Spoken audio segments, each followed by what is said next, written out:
Welcome. Tom or Ben, can you hear us? Yes. Yes. Okay. Thank you. Welcome. This is the meeting for the DRB. We have two items to discuss today. The first item is a request to the DRB by North Mountain LLCC for a preliminary and final plat review for an 8-lot PUD located at 63 Browns Trace in the low-density residential zoning district. The second item we have today is a request to the DRB by Ivan and Margaret Hendee for a sketch plan review for a 2-lot subdivision. This property is located at 135 Packard Road, also in the low-density residential zoning district. We have been asked to continue this to August 9th. No, the second item will be September 13th, but we'll get to that. Yeah, that's where it stands right now. Okay. You want to go ahead and take care of moving that now? That's totally up to the board. It's not like Okay. So can I have a motion to move this to continue? no, we this? can't do that. I'm sorry. We need to, what you're going to do is you want to amend the application to open that first, then continue it Okay. to the 9th, and then that'll take care of that. Then we'll go to the North Mountain LLC application. So that's procedurally, that's what you want to do, either that or we just wait till we finish. Okay. We want to go through the first one and do that. Do that second. All right. Okay. We'll to remind everybody that this proceeding will be conducted in an orderly manner consistent with the DRB's rules of procedure. Written copies of these rules are available, but we'll walk you through the process. You don't need a copy to participate. First thing is to request from the board any conflict of interest or ex parte communication on this, on either of these items? No? No. Ben? None. No. So then I'm going to talk a little bit about interested persons. Interested persons are those who under Vermont law have the right to appeal an act or decision of the Jericho zoning administrator or the DRB. These persons include the applicant, or if the applicant does not own the property, the person owning title to the property, a person owning or occupying property in the immediate neighborhood of a property that is the subject of a zoning decision or act, who can demonstrate a physical or environmental impact on the person's interest under the criteria reviewed, and who alleges that the decision or act, if confirmed, will violate the municipal plan or bylaw. And the last group of interested persons is any 10 persons, either voters or landowners, who by signed petition to the DRB allege that the decision or act, if confirmed, will violate the municipal plan or bylaw. The petitioners must designate one person to serve as a representative. Though many people in the public may be interested in a zoning permit application, only those statutorily defined interested persons may appeal a decision of a zoning officer or DRB. If an interested person fails to make a timely appeal, they are bound by the officer or DRB's decision or act. Those interested persons who have participated in a DRB proceeding may appeal a decision, and that's why we ask you to sign in so we know who actually participated in this DRB proceeding. Participation consists of offering through oral or written testimony evidence or a statement of concern related to the subject of the proceeding. If there were to be an appeal of the work we do tonight, the DRB does not determine who is an interested person. That is part of the appeal process, but we do need to establish who participated in the hearing. We ask two things. Please sign in on the sign-in sheets. And if you're on video, please provide your contact information in the meeting chat or by email to Chris, the zoning administrator. Second, when you speak in the hearing, please tell us your name loud and clear so that we can record it in the meeting minutes. The next thing, this is a quasi judicial hearing, so all those who intend to speak must be sworn in. I will read the oath. Those here, please say I do. Those participating remotely are assumed to be sworn in. So I will say the oath, and then if you're going to speak tonight, please say I do. I hereby swear that the evidence I give in the cause under consideration shall be the whole truth and nothing but the truth under the pains and penalties of perjury. Thank you. So who is going to be presenting for the first item?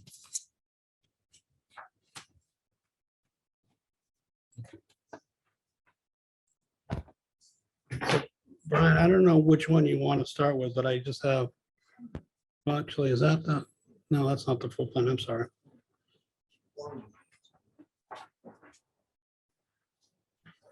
You said B1, Sheet one.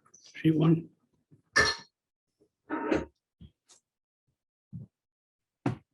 Give us your name. Brian Courier, Larry Burke Civil Associates, representing North Mountain LLC.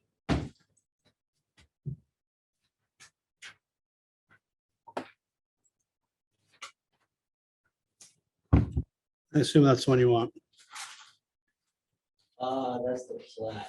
That's was S1, so I don't know which is sheet one, the overall? Yep.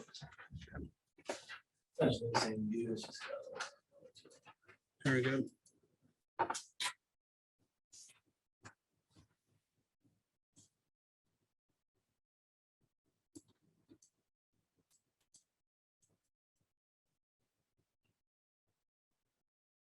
Take it away. Yes, go ahead. Big. So we are here tonight, looking at an 85-acre parcel in the low-density residential zone. The parcel has frontage on Orr Road and Brown's Trace. We were in front of you in January of 2022 with a sketch plan approval that was approved by this board. At the time, it was a 7-acre subdivision, meaning 6 residential lots and 1 leftover common area lot.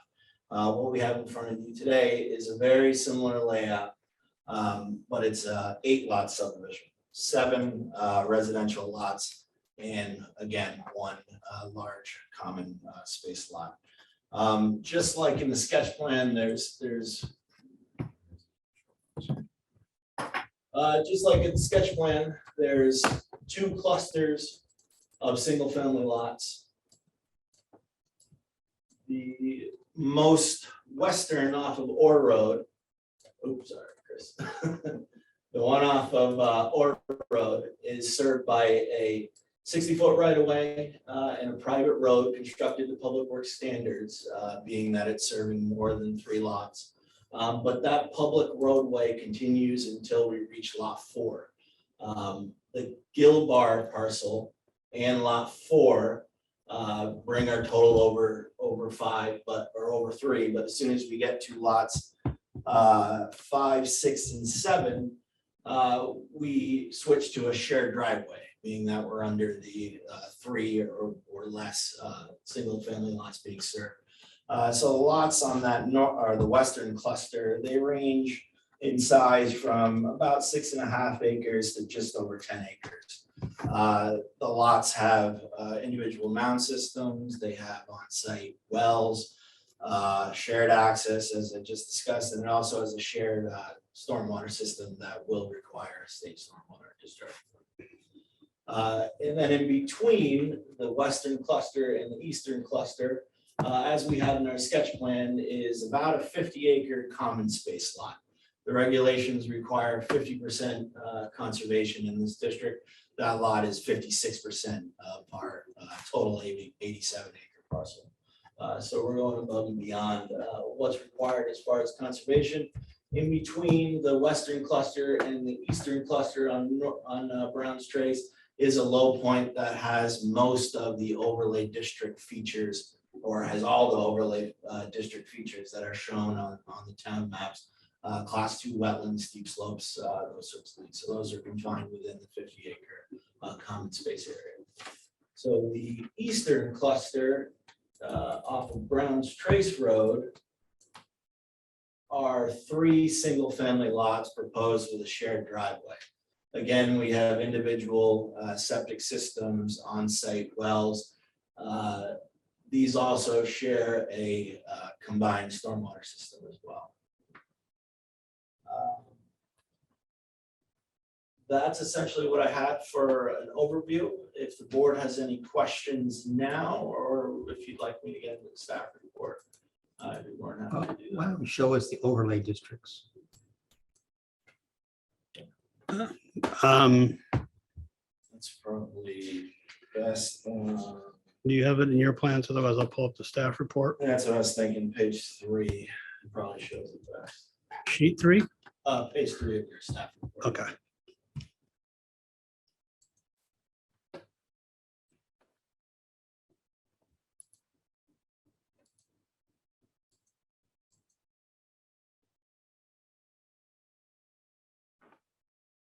So the first time I opened this, the big orange dots, I thought we might have missed something, but those are where the developments are proposed. So you'll see what I was referring to in the middle of the two clusters, the eastern cluster and the western cluster. This is where the overlay districts are located, class 2 wetlands and their buffers.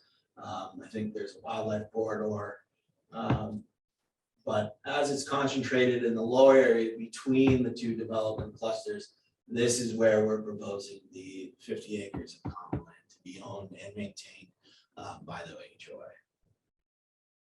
So the 3-lot subdivision off Packard is where? That is right here. It's off of Brown's Trace. South Brown Straits, I'm sorry. Yeah. So that's a shared drive serving 3 lots. And then the western is coming off of Orr Road through a 60-foot strip that was left on this parcel in order to develop 4 lots on the high side of the western part of the parcel. And the wetland delineation was, The wetlands shown on A&R mapping are in the low area. Our lots are significantly above that on the western side. On the eastern side, as this wetland is getting pretty close to where we are showing the development, we had Fitzgerald Environmental delineate the wetlands in 2022, I believe. And those are shown on sheet 2. And their associated 50-foot buffer, we're not impacting the buffer.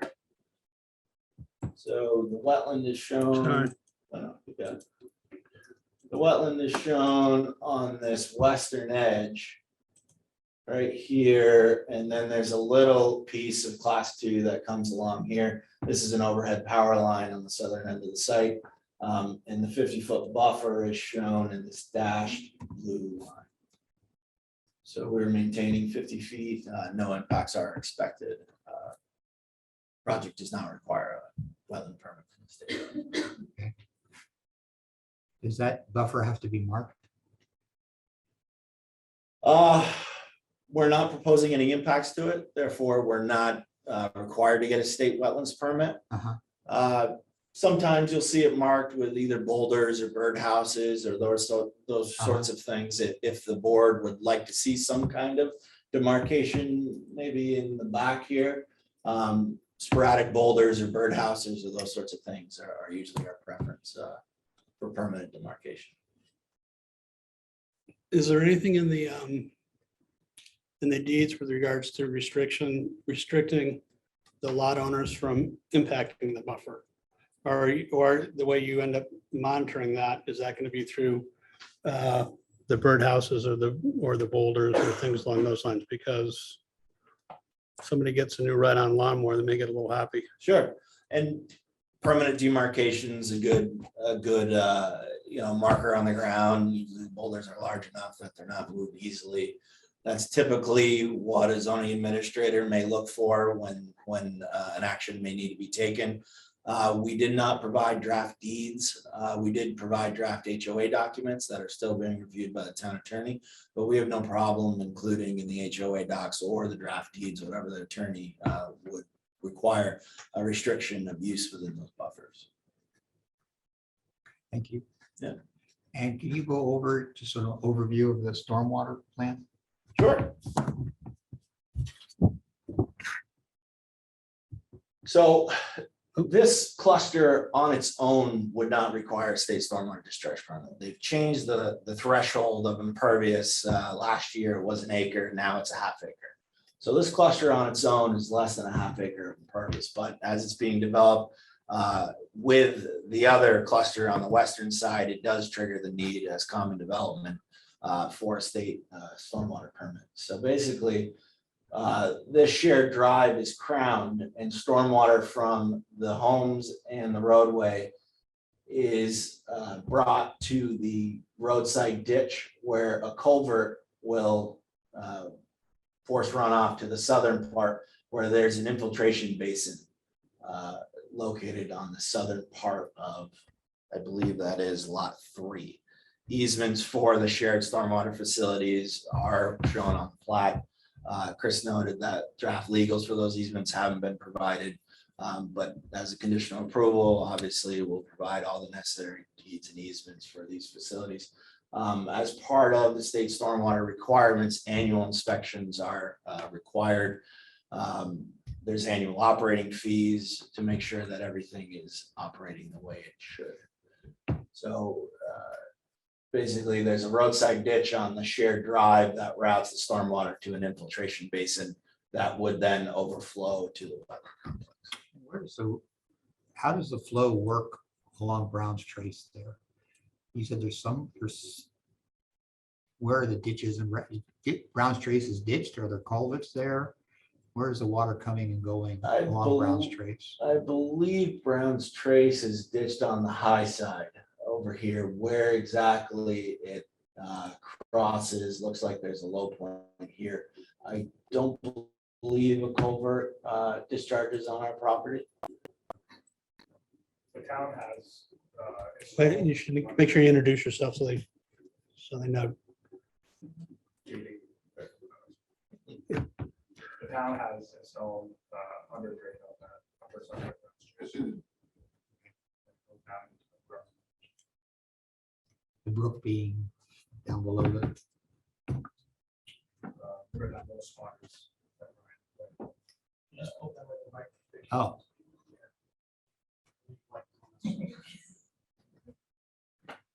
so where does that, so on the upside of Brown's Trace, it then drains across to the brook, but it drains, there's a drain where? There's, on the upper side, there's drainage on the side of the road down to right where Chris's cursor is. Yeah. And it comes out in the brook right there. Then the brook crosses Brown's Trace. And a culvert. All right, so the culvert's on the northern corner of our Yep. site. So this isn't stormwater that would be routed towards our system on the southwest It's corner. quite a ways further down than that. Okay, so it's So not, it'd it's be not, separate. that whole stream is not on this piece of property or, Correct. thank you. And is there any stormwater with the, on the other 4 lots? Yep. Go to 3, Chris. Sheet 3, did you say? Yes, please.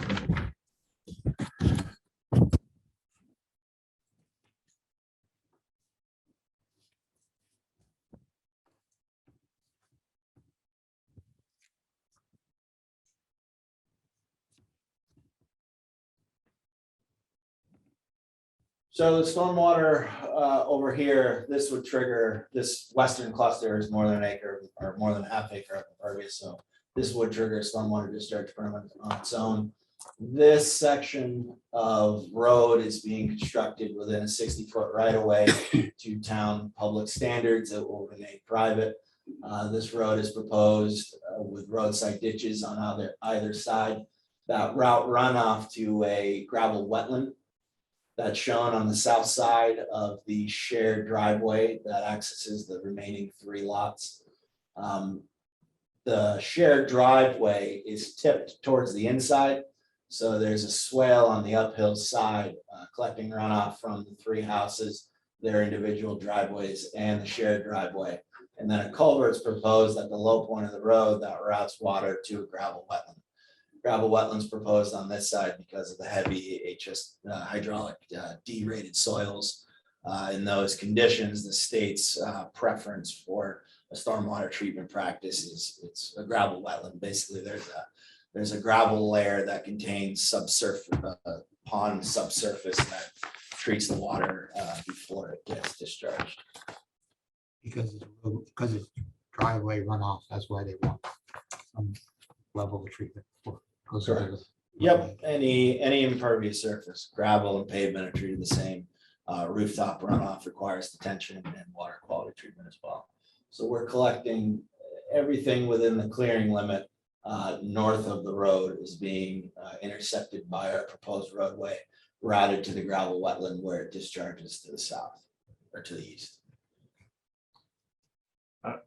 I'm sorry, I'm familiar with the area, but could you give us an overview of the topography and the landscape of the proposed site?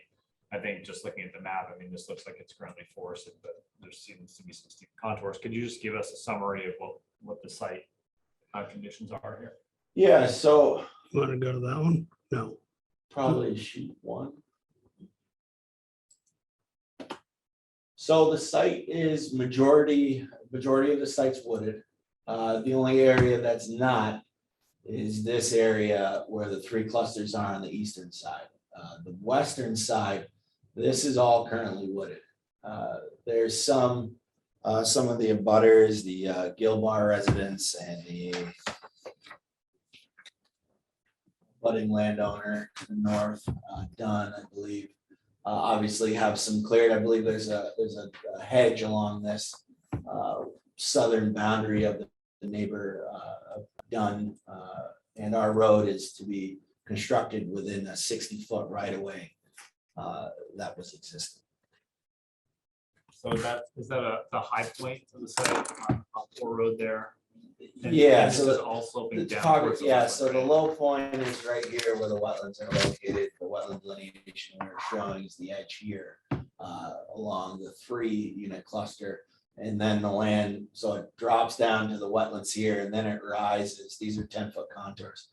So it rises 10, 20, 30 feet up to the 4 lots. And then as it goes up, this is a knoll that's off our property.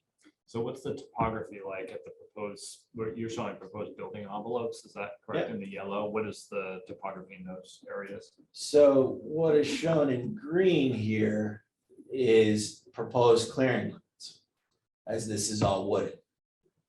What's shown in yellow, those are just placeholders for structures. Being single-family lots, when they get built on, we submit a building application that has the actual foundation to the zoning administrator, and he actually approves where and what gets built on the property. But these are just placeholders, mostly for septic purposes. We have to show where the septic tanks are going, the pump stations are going, where the wells are going to. So these are the general locations of where they'll be. But these dash lines right here, those are the building envelopes. So the building can be sited anywhere within those building envelopes, and those take into account isolation distances from septic systems, wells, setbacks, all the building constraints that we would see.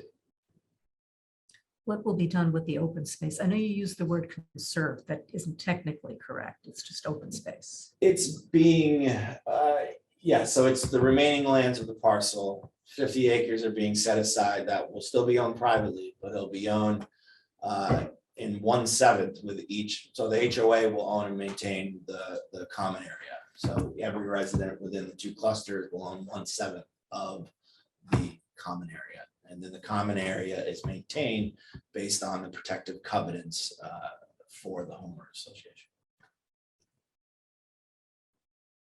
I can't remember now what those said about the land. Generally, the covenants that we typically see don't allow clearing. They'll allow selective clearing, hazard trees, dead trees, those sorts of things. But generally speaking, it's left as it is.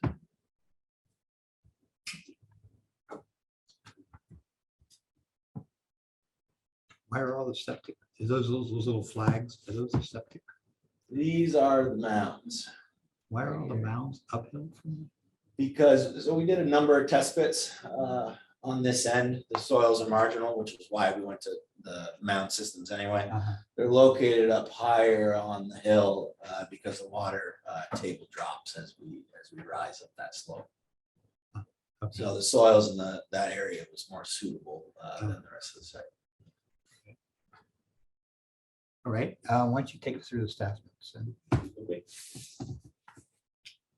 I just ask, I don't know.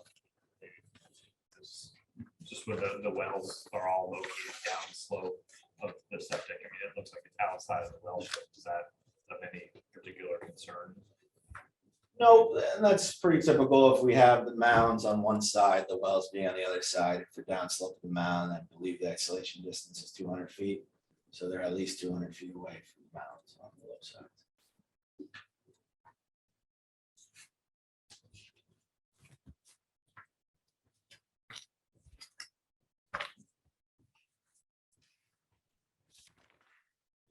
So. On page one, the only thing I know is the total acreages is stated as 38 acres. It's 87 is the entire parcel.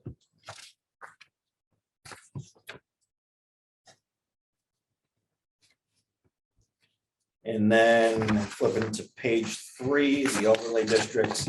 I was just going to know exactly what these folks had brought up earlier. That we are completely out of all the natural features that would be found in the overlay districts, wetlands, wildlife crossings, riparian buffers. Everything has been put within the common area to be owned and maintained by the HOA. Moving to page 4, the waiver section 10.12.4.1. I'd just like to note that staff has noted that no formal waivers have been requested.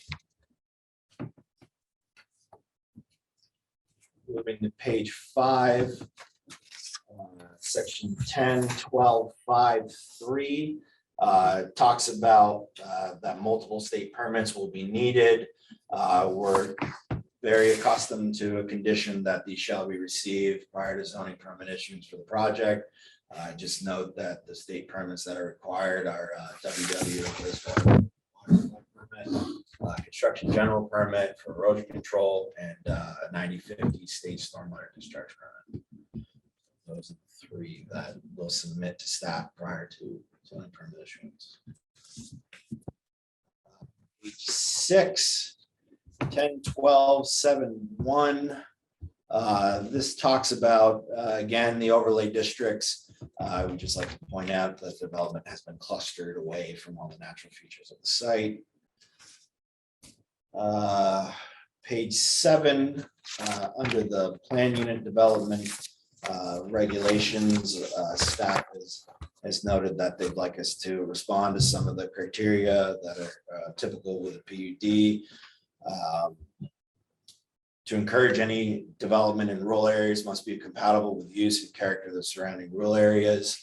Our lots are ranging from 1 to just under 11, compatible with the area. Shared drives, private roads, those are all compatible uses within this district. To provide for the conservation of open space features, recognizing as worthy of conservation of the municipal plan. Again, all of the overlay features have been conserved. 10.13.1.6 to encourage opportunities for energy efficient development. There is no restriction for rooftop solar for this project that sometimes can be limited in covenants or HOA documents.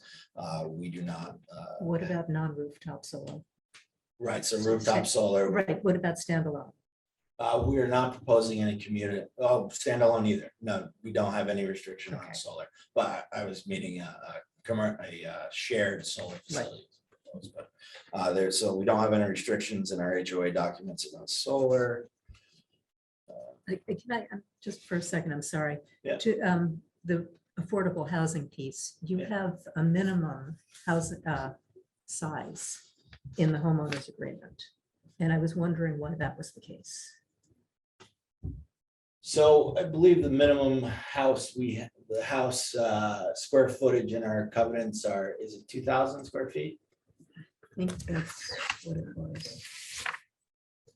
Yeah, so 2,000 square feet in a colonial, it's a moderately sized house. We're not seeing too many 4 bedrooms built these days. But why? Why put a minimum? I'm sorry.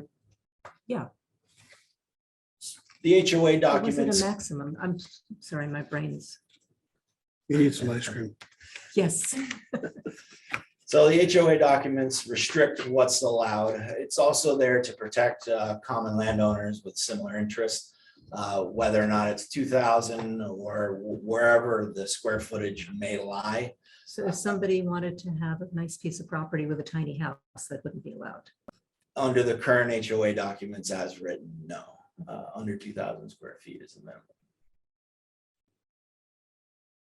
Can I say something? No. Bill? Oh, well, yeah, you're part of the applicant, but you should come up to say, yeah. No, no, I thought it was the public. Sorry. Jennifer Bugby. We also have the development across the road into Haviland, and I believe those are the same square footage that is allowed. It was 2,000 in that development also. I think JD and I aren't set on that number. It's just a number that we use for that development, and we do it so that the houses are in check with each other value-wise. Like you said, people who want similar interests want similar houses, generally in the same area. Thanks, sorry. No problem. Sorry for the interruption.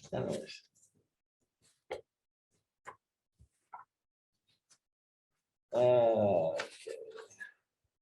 So jumping to page 9. At the top, 1013.4.2, the overall layout of the PUD shall minimize the disturbance of the areas listed. Again, we just like to point that the natural features will be conserved from the common area. The only steep slopes that are shown are actually in the back here that are outside of our clearing limit, and they're associated with this hilltop here. But anything that's within our clearing limit is not shown on an overlay map, wouldn't qualify as steep slopes or anything like that. I believe the max road grade we have out here is a 5% road grade. And that's this portion just to get down to the stormwater facility. And then this road or the shared driveway is about a 1% grade. So it follows the topography and is parallel with the roads here.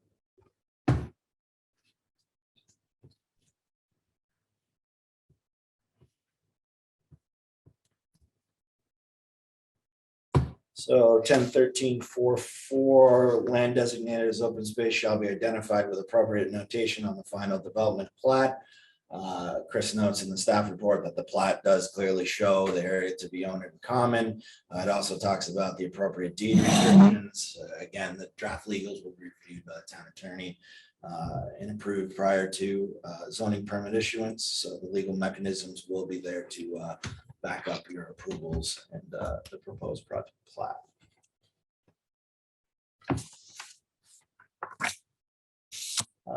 Number 10, 1013.5.3, open space shall be configured to provide for large contiguous open space on lands of the parcels. So this just notes that the common space is all one block.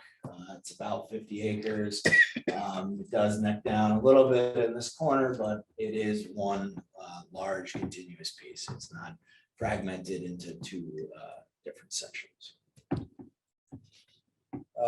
1013.6 talks about the ownership of the open space lands. We discussed that this will be owned and maintained by the HOA, governed by the protected covenants of the subdivision.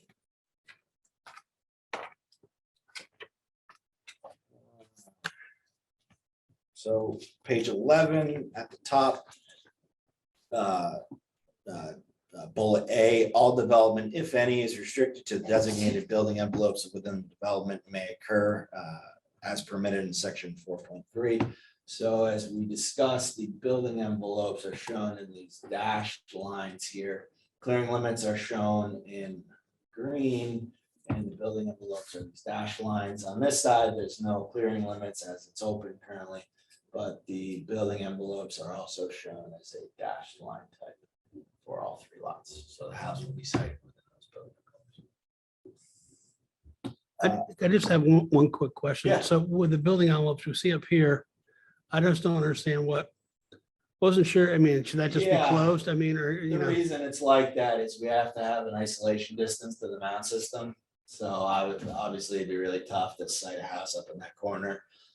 Really, we probably should have drafted this to have this little triangle taken out. yeah, I just wasn't sure what that was referencing. Yeah. Because it didn't close. So Likely not to be used, but it's just because we're offsetting lines. It's a setback, meaning an isolation distance. So that's why it looks like that. okay, thank you. Can I just ask about the access? I can't quite tell from the overlay.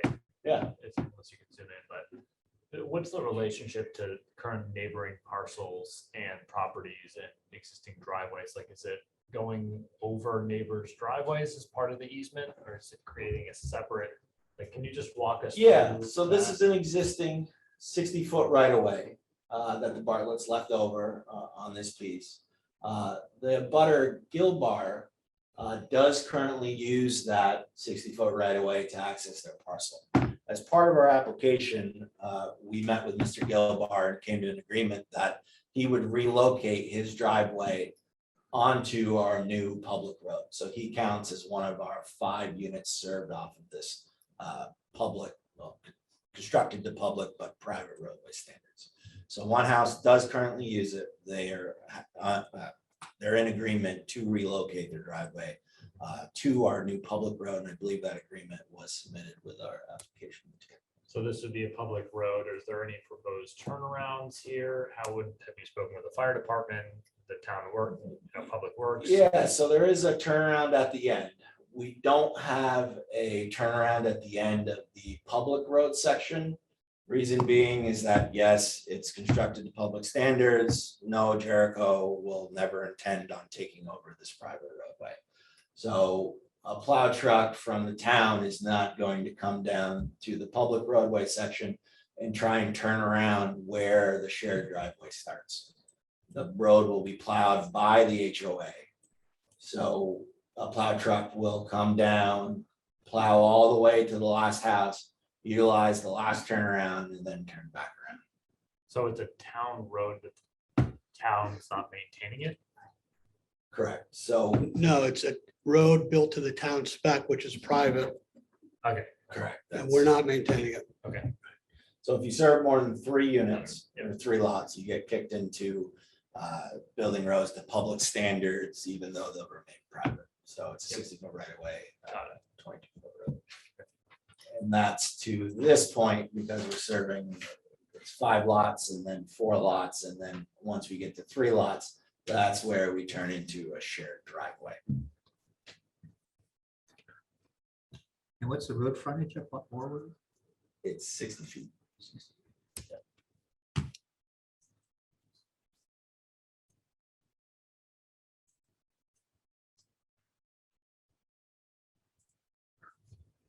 Since we're on the road, just a quick question that I have, the lots 5, 6, and 7, the right of way for the private driveways, that's going to continue to be 60 feet, or you're going to scope that down?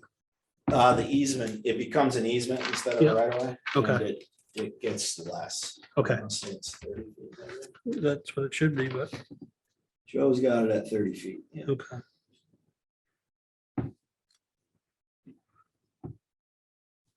Thank you. Yep. Oh, part of the question in there too is if you've consulted with the fire department at all on this application? Yeah, so we submitted all of our letters to the committees. Fire department did get back with us with a number of recommendations for road widths. However, they do not coincide with what the town of Jericho has within their development regulations, nor do they coincide with the public works specs. So we saw them as recommendations rather than requirements. Our understanding is that the town has leaned on public works specs over the fire department's specs in the past. So the board knows the fire department's recommendations as an advisory committee. They're what they like to see, but the town hasn't adopted them, so we can't enforce something we haven't adopted, and that would be the public works spec. If I can get a copy of those comments, because I never were provided to me, Oh, okay. so I can have them for the record. Yeah. Thank you. Yep, thanks.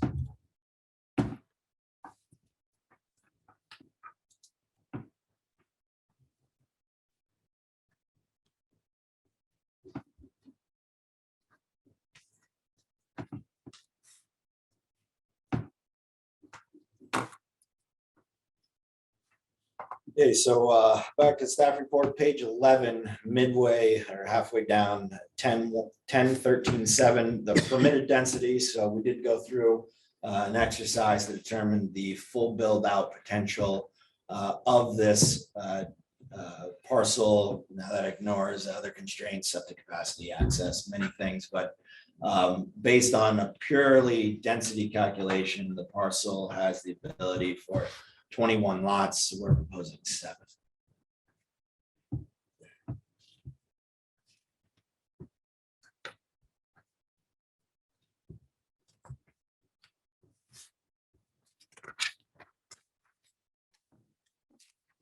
so going to 13, just highlighted 10-13-9-8 towards the bottom. Subdivision boundaries, access road, utilities, lot lines, and layout and building envelopes shall be located and configured to avoid fragmentation of and adverse impacts on the resources listed in section 10. So all of our lots and building envelopes are clustered together on both the western and the southern, or western and eastern sides, leaving the natural resources unfragmented in the center.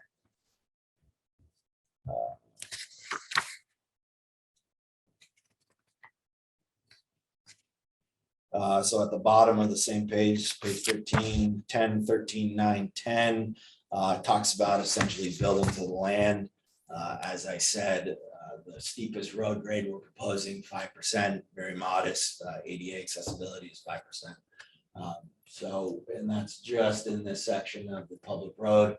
And then our roadway turns and basically follows the contour at a very gentle 1% grade.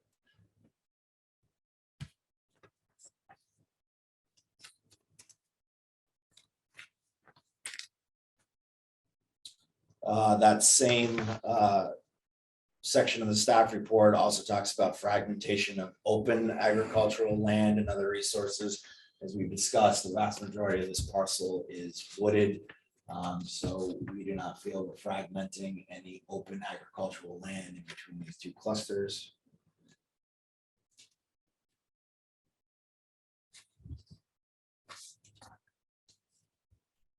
Can I ask why you're not building more? You could build 20 lots back here. So, You know, this is one of the last kind of big pieces Yeah. around, you know, we're trying to encourage yep, more affordable housing and one, what, you know, here we go, another big, you know, big 7-acre lots, right? So yeah, postage stamp development. So why are we here? Is yeah. it our rules or is it just what you think the market wants or? No, I think it's a few things. One, density, we're very regularly under density, not just in Jericho, but in all over Chittenden County. Theoretic density is something we like to bring up in order to say that, hey, we're building significantly less than your allowed density. A lot of folks don't like to see parcels maxed out. Now, it's not often we get asked, why are we building less than our theoretical density? I'd say here it's cost. Act 250 implications are a big piece of it. Okay. And I know another piece at sketch plan, I believe the same comment, I believe, Jeff, you brought up at sketch, the same comment. We did start with 3 lots off of Orr Road. We're now at 4. So we are increasing septic capacity is a big limiting factor here. As I was saying, the best soils are located up higher on the site. We're already in mound systems. So getting to 21 is definitely a theoretical density on this.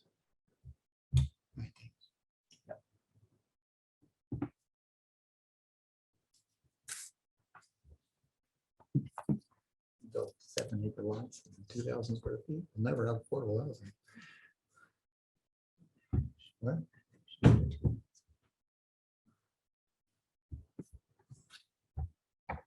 So at the bottom of page 16, it's talking about the general development standards. It talks about access, private / public roads and driveways. It's just mentioned that a private road to the town of Jericho Public Works specifications is serving lots 4 through 7. As we've stated, it's only serving the first 2 lots. A shared driveway is serving the remaining 2 lots. So less than 5, that's allowed. We just wanted to note that.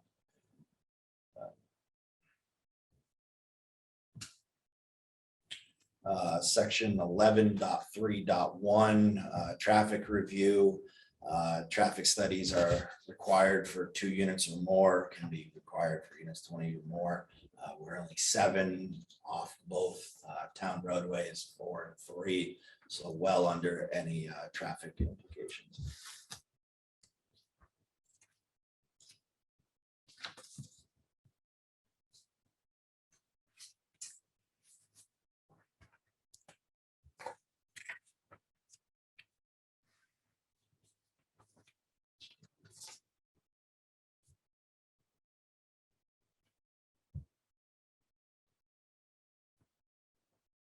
Wasn't there something, you said there were no waivers, wasn't there something about that driveway?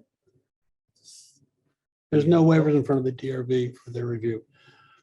Right, so I think what you're alluding to is when we were doing our survey, it was found that the right of way through or off of War Road was slightly less than the 60 feet that's required for a public roadway.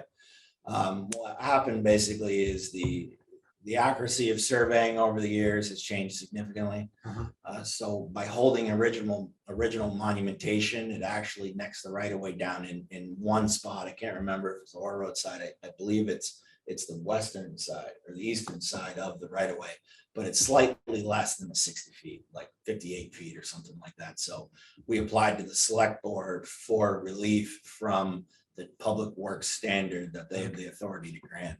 So they did grant us, I don't know if it was necessarily a waiver, but a modification from the 60-foot right-of-way requirement. And so The intention was 60 feet. Uh-huh. It is really just the accuracy of surveying has come a long way since the parcel was originally subdivided in order to hold the original monumentation and not make the right of way 60 feet the priority, but the neighbor's boundaries the priority. It made it slightly less than 60 feet. And we got, Thank you.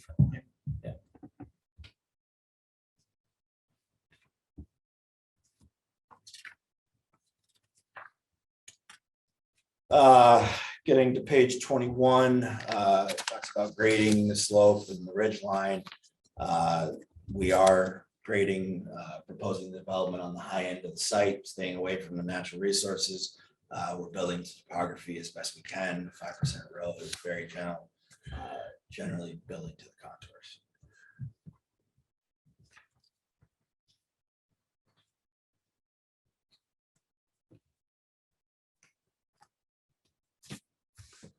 Getting to page 22, 11.522, sub criteria B talks about erosion control.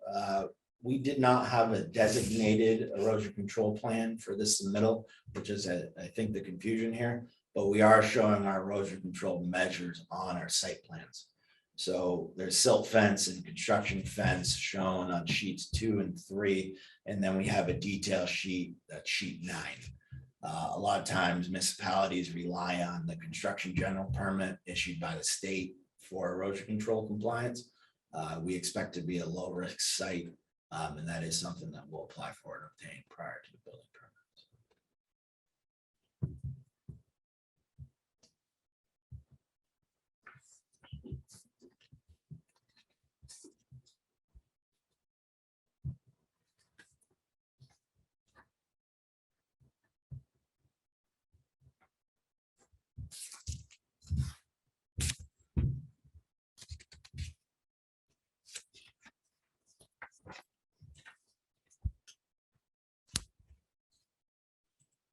Jumping ahead to page 27, section 11.10.2 talks about solid and hazardous waste, trash, garbage, and construction debris or hazardous corrosive waste or chemicals, junk associated with the development. I'd just like to point out that we'll have individual dumpsters will be handled. Well, there will be no dumpsters.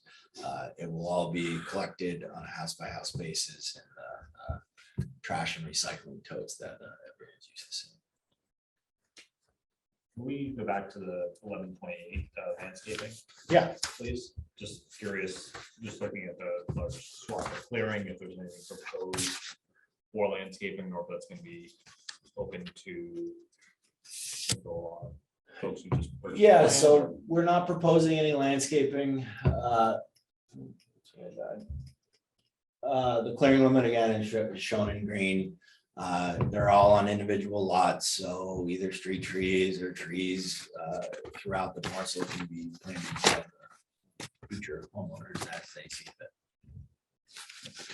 So just so I have clarity, so the way you're addressing the need for street trees in the PUD and the general development regulations are the individual lot owners are going to plant them?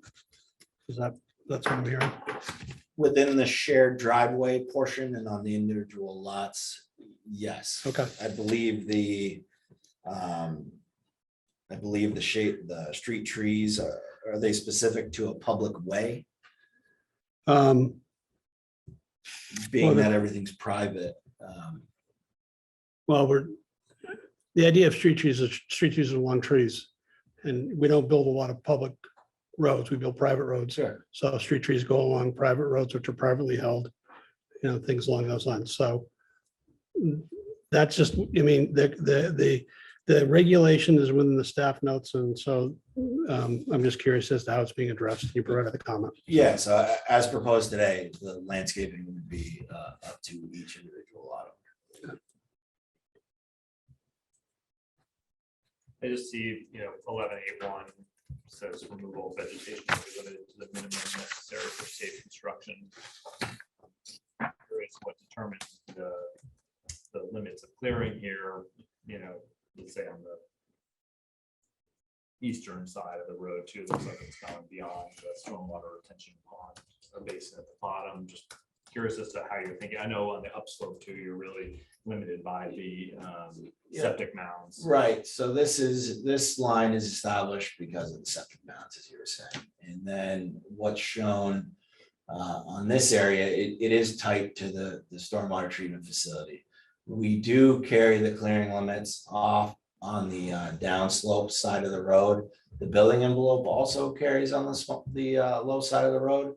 That is to enable a homeowner to choose to site their house either on the high side or potentially the low side of the road. We're showing them all on the high side now. The clearing limit is the maximum that's allowed, whether or not that's fully realized as part of the submission. I could definitely see this clearing limit getting pulled up a little bit if the homeowner decides to build on the high side of the lot rather than the low side of the lot. But that is the maximum allowed. So if there's clearing past that area, there's a clear donation on the plan for the zoning administrator to determine whether or not that's been exceeded or not.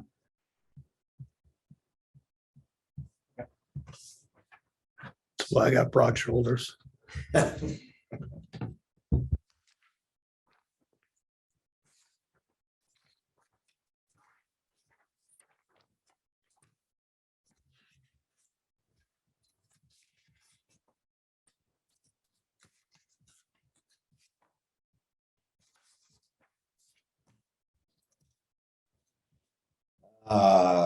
So I have highlighted on page 29, the utilities, all existing and proposed utilities and right of ways, easements, including but not limited to electric, telephone, gas, fiber optic, cable television shall be shown on the final plat. So the private utilities, typically we reach out to, whether it's Vermont Gas, likely not in this location, or co-op or Green Mountain Power. They provide us with the layout. It is on our plans, private construction, but as they're a private utility, typically towns don't have much issue as long as all the infrastructure is installed underground, which it will be.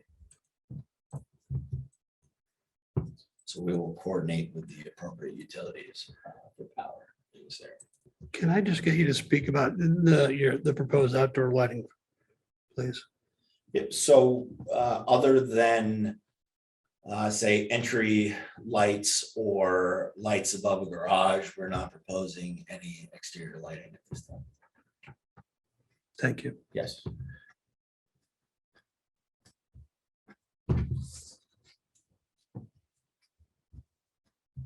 So the stormwater section, we went in detail on all the two systems. They do require state stormwater permit, there's annual operating fees, there's annual inspections. So both of the homeowners associations will have their own system, but under a single permit as its common development. You said both of the homeowners associations. It's two different homeowners associations?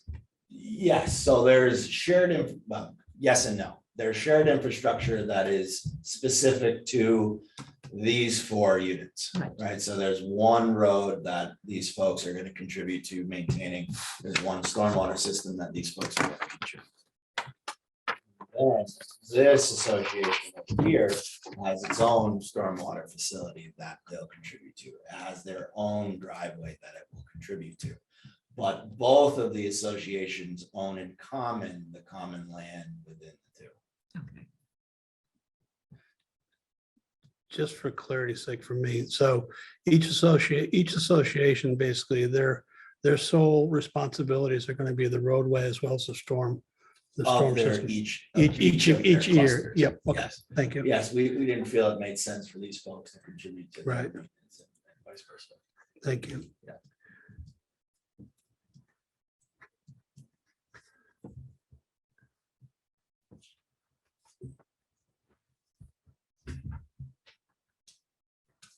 The erosion control, the erosion and sediment control, I spoke about how we don't have a designated erosion control plan, but our silt fence and our construction entrance and the items you typically see in the plan are on site plan A and B, sheets 2 and 3. We will be required to get a construction general permit. We're expecting to be the first state permit that we'll have to obtain prior to zone permit issue.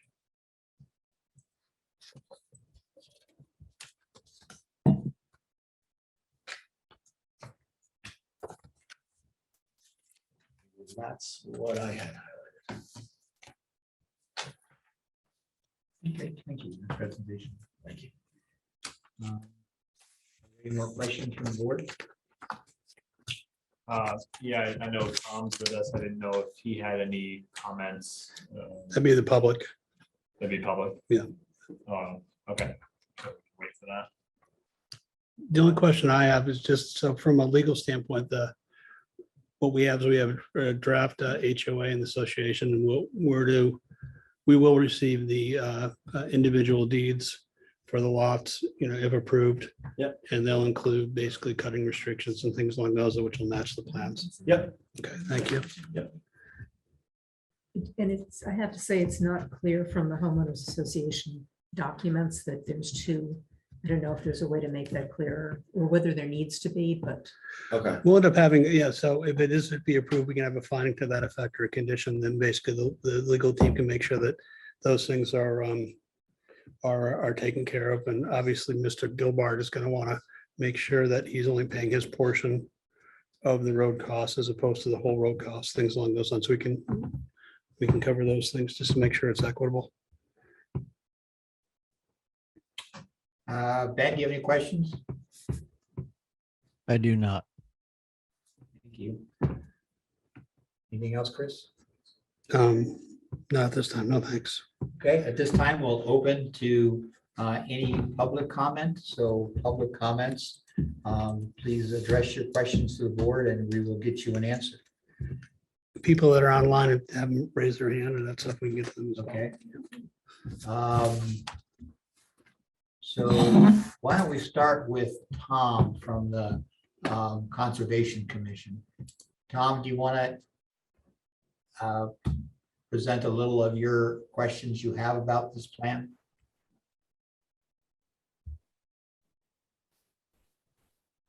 Okay, we'll come back to Tom. Yes, Jeff. Sorry, I was just taking care of the mute and the video. One thing that just came up and I typed it into the chat is, given the future lot owners 4 through 7 having the choice of siting their home to the east of the access drive, I think it would be a good idea to have the HOA covenants restrict how lighting would be directed around their properties, because lighting directed toward the common area may interfere with wildlife movements. So that would be one comment. But just backtracking in general, we think the overall layout for the project is well thought. No obvious interference with the natural resource components. We did have a question about public access to the common area. Since it is going to be a privately held area, one of our questions would be whether or not there would be any kind of public access. And I'm not sure if the Trails Committee weighed in with the applicants concerning a possible trail linkage between this common area and any other possible linkages to, say, Orr Road for pedestrian use, or even possibly a bigger trail network to points farther west, such as Jericho East. So that's a separate question. Next question had to do with whether or not there's a plan for forest management. I didn't see a reference to that in the HOA, but I guess it's up to the association to decide whether or not to enroll the common land in UVA, because that automatically would generate the need for a forest management plan. And then as a corollary to that, there was a reference in the HOA about a sugaring easement, but I couldn't find any additional documentation relating to that. And our final observation had to do with the extent of fill required to build any of those driveways. Is that going to require substantial importation of off-site materials? Because there is a concern for the introduction of invasive plants to the area. And I think lastly, and this is an afterthought that I didn't send to the applicant's engineer this morning, but it might have to do with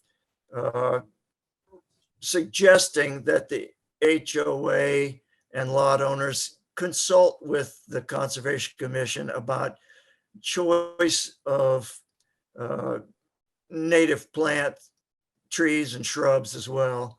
Of course, totally optional, but a suggestion there that we have a lot of data, not only on the town website, but individually. Members of the commission do have a lot of experience with landscaping using native plants. So I think that pretty much wraps up what we had as our commentary. Okay, thank you, Tom. We'll just collect all the questions and then we'll go back over them. Okay. See a lot of people in the room. Is there any public comment from the room? Questions?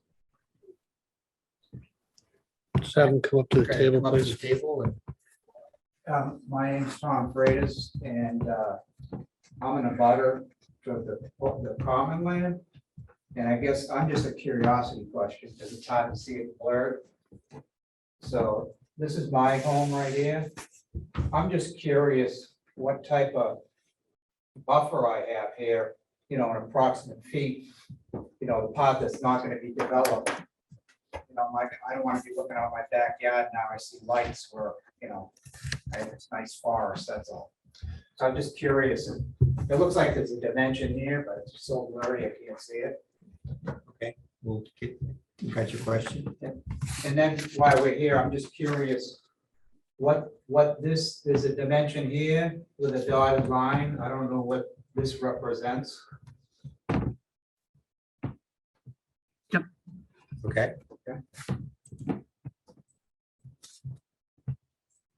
Is there anybody else? Anybody on line? Okay. So why don't we talk with Tom's questions, if you guys would, about the setbacks, et cetera, on that piece of property behind him. Which Tom? There are two Toms that spoke. Tom Freitas. Very good. So the dashed line that's going around the perimeter of the common land is a 75-foot required buffer. So no developments proposed within that. That's not a building envelope. It's within the common area and it'll be conserved in perpetuity. His question about how far the closest development will be from his house. So from the back of his house to this clearing limit is approximately 800 feet. It's a 100 scale plan. It's quite a good distance. Okay. Thank you. So on the question that Tom Barrable brought about lighting, isn't we have a regulation on downcast lighting? Well, there's downcast lighting and basically there's a foot candle, which the applicant has testified, this is the nature of, we're having residential lighting and we can, if this is to be approved, we can, the board could condition it to, per the regulations, which basically allows for shielding and things along those lines. So we don't have a whole lot of spread. Right. You can't really see it outside there. Right. So, Right. I mean, so if you're worried about lighting, then basically whether it's a, telephone pole mounted light, out somebody's house for, a visual that they want for security or whatever, those could be exempt because they're not proposed and they, aren't worked into the decision. So. Okay. Thank you. Have you heard from the Trails Committee? We reached out. We have not heard any comments from the Trails Committee. Okay. Has there been any discussion about public access to the common land? Nope, as it's a large portion of it are natural features. I think our preference is to keep it private, owned and maintained by the HOA. All the lots do have access to it, with the exception of these two lots.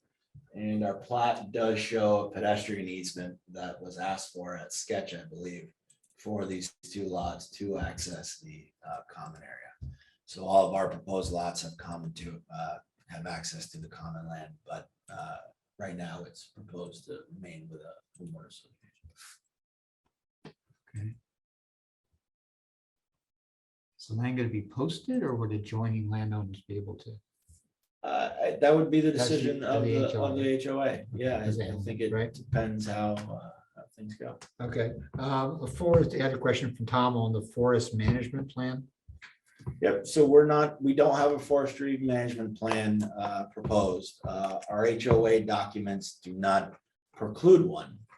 So the future owners and participants of the HOA do have the ability to add a forestry management plan to the declarations. However, as it's an approved plan by you folks, they would be required to come back to the Jericho DRB for review and approval of that plan. But today, we're not proposing forestry management plan. And the sugaring. So that was a leftover condition from South Mountain that needs to be removed. Okay. So that easement will be Yes. stricken in the final documents. Yes. Got it. And I have a question on, do any of these driveways require substantial fill? And how do we handle the invasive plants coming in on invasive? Nope, we're not expecting, we're building to the contours as best we can. We don't expect an exorbitant amount of fill to come in. Obviously, we'll be bringing in gravel and those sorts of things, but with the excavation of the stormwater ponds and the excavation of the cellar holes, we don't expect any excess fill to come in from the development. Okay. All right. Just one more time then, or is there any other public comment? Yes, I have my hand raised online. Okay. Go Who's back that? to you here. This is Diana Dunn. I am that property you see Dunn, where between Go Bars, there's going to be that road between Go Bars and my property. And I was just wondering, have you already surveyed that? Do I have an opportunity to see the survey markers to see where we both believe our property line is? How does that work before you put the road in? Yeah, so, yeah, Diana, so we've already surveyed that. I've been along the back. I found your rear corners and your front corner on Orr Road. So I was there probably last winter, late last winter. So there is pink flagging, it's already there, if you want to go look for them. As far as we never staked the property line on your westerly line. But again, your corners from your original survey were found and matched the dimensions of your original survey for your parcel. So if I walk back there, I'll see something different you're suggesting? I'll see some marker? You will see pink flagging tied to a concrete monument. It is a concrete monument in the back. How successful you'll be finding it right now because it is the thickest vegetation time of the year. But they were there late last winter, so they should be still visible. Okay. Thank you for that answer. We have another comment from here. Sit your state. Suzanne Freitas, abutter. I'm just curious about public safety for the homes and the fire department and places to turn around. Can you show me where they are, like, if it's a private road, does that mean that it is paved or is it unpaved? With the homes, are the homes paved, the driveways, or are they unpaved? Or is that something that the homeowner has to take care of? Because that's quite a bit, that looks like a very long piece of land. And that would be a very expensive driveway. If that's considered a driveway, should drive to plow from Orr Road into these homes. So I'm just curious. Okay. Public safety. Our rules require that if it's if the access is 4 or more houses, then it has to be built to a larger spec. That is, we're talking about the town road spec. Mhm. When you're just down to 3 houses, then you can go to the smaller driveway spec. And what we saw here was that access off Orr Road will be built to the public road spec down, so it gets to the last 3 houses, and then it'll be a smaller driveway. Is the question then, is that planned to be paved? It is not. It is not. The individual driveways, that's up to the homeowners. If they want to pave their driveways, they're obviously more than welcome to, but we're just proposing the shared drive and the public road, both to be gravel. And we discussed the turnarounds earlier in terms of the fire department. There'll be a turnaround for the snowplow at the very last house. But no other. But it's not a town snowplow, it's a. No, it will not be a town. Private snowplow. Okay, one last pass. Any questions? Okay, we will meet on this and we will get our response. I think the rule is 40 days. You're closing the public hearing? Closing the public hearing. Okay. Excuse me, folks, I did have one last thing in the chat because I was waiting for any of the abutters to mention it. Will there be a restriction on hunting on the common lands? Has anybody seen an HOA requirement on the prohibiting hunting? I think it's likely. I didn't read anything in there. Yeah. There's nothing, JD, there's nothing proposed, and nothing will probably be proposed for restrictions. Okay. All right. So now we're closing the public hearing? Now we're closing the public hearing. Okay.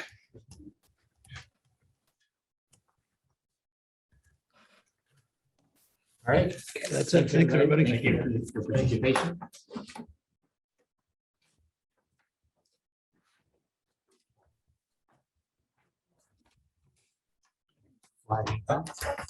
You guys will forward me the, Yeah. you guys will forward me the fire department comments. Yes. Anything else along those lines? Because I get Tom's as well. Thomas, Fire Department. So I didn't get any advisory committee comments from the advisory committee. So whatever you've got, get to me, that way I can have it in the file. And we can have it part of the public record. Okay, thank you. Thank you.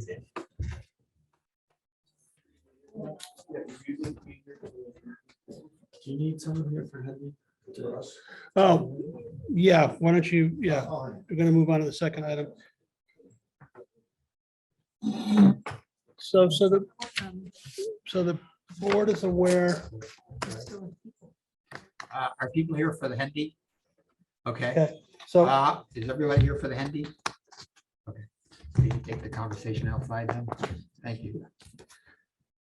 So the second application has requested a postponement. They've had a health family issue arise. They've asked for the hearing to continue to September 13th. So the proper procedure for the DRB would be to open the hearing. The applicant can make the request. You can act on the request to a time certain date. That will just allow for the avoidance of rewarning and things along those lines. And then if the applicant wants to continue, then we will take up their sketch plan on the 13th. The sketch, sets of sketch plan, it doesn't need to be warned, but we've gone ahead and done that.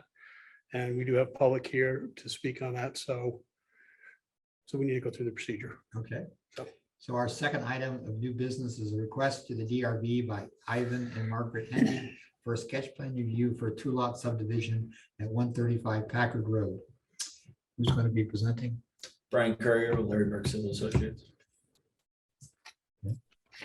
What date did you say, Chris? September 13th. I'm pretty sure that's the second Wednesday. So we request this application be continued to September 13th. Yeah, it's the second. Okay. So do we Okay. vote on that? Yeah, you take a yeah, you So basically, I'll make a motion that we continue this hearing on September 13th. I'll second it. All in favor? Aye. Aye. Ben? thank you. That's your loss.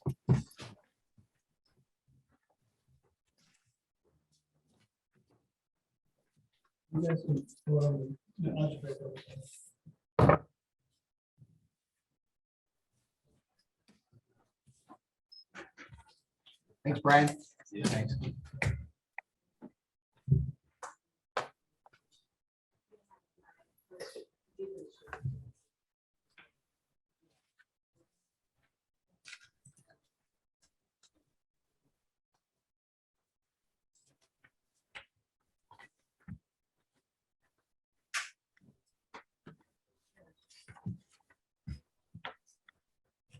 Sure.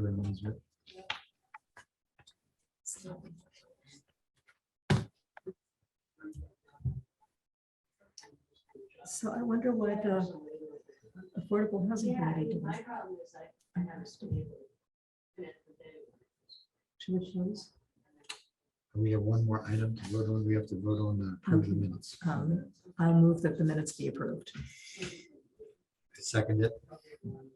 Aye. Aye. Ben? You okay with the Aye. minute? Yes. Okay. Were we supposed to vote on that first? Area? Mm, Close it.